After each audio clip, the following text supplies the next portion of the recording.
A one-of-a-kind manuscript written by a slave has now been preserved in the Library of Congress. The Arabic language autobiography spent decades in private collections before the library acquired it in 2017. Now it has been digitized for the world to read. And Amna Nawaz reports on the manuscript's remarkable journey for our ongoing Arts and Culture series, Canvas. Born and raised in West Africa, Omar ibn Said was 37 years old when he was kidnapped and taken to America as a slave in the 1800s. Before I came to the Christian country, my religion was the religion of Muhammad. His autobiography in his native language of Arabic is believed to be the only one of its kind, the original words of a Muslim American slave. Then there came to our place a large army who killed many men and took me and brought me to the Great Sea. His literacy and culture completely goes against, abolishes, one might say, annihilates the narrative that slaves were not capable of culture. In fact, they were persons with distinct histories, abilities, culture, and background. Allah al-Rais has studied and translated the words of Omar ibn Said. They sold me into the hands of the Christians, who bound me and sent me on board a great ship, and we sailed upon the Great Sea a month and a half, when we came to a place called Charleston.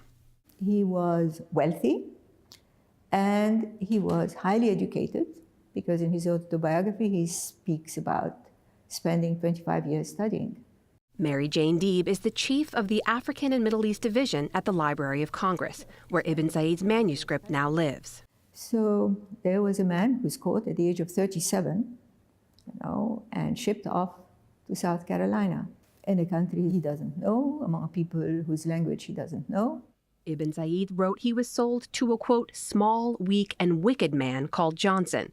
After years of abuse, he fled, but was caught in North Carolina. He is then captured and brought to a jail cell, and he begins to write on the walls of his jail cell in Arabic.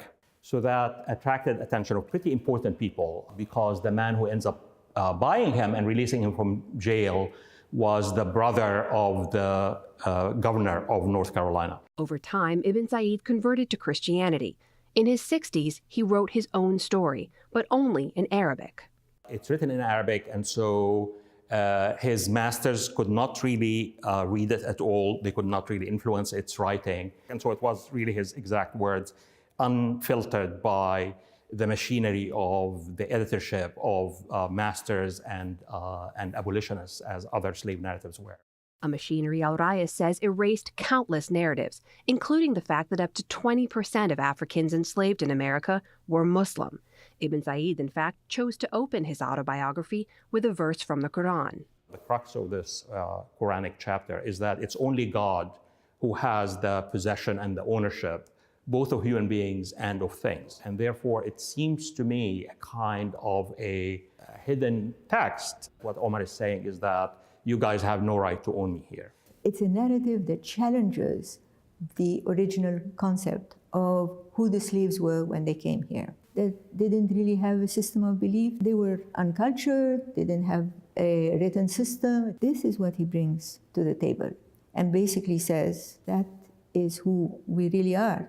But before those pages written by Omar ibn Said could be shared with the rest of the world, conservators here at the Library of Congress worked for months behind the scenes to bring those pages back to life. We're trying to present the item as close to what it looked like at the time as possible. Sylvia Albro led the effort to rescue the nearly 200-year-old manuscript. The materials themselves, she says, tell us even more about the life of Omar ibn Said.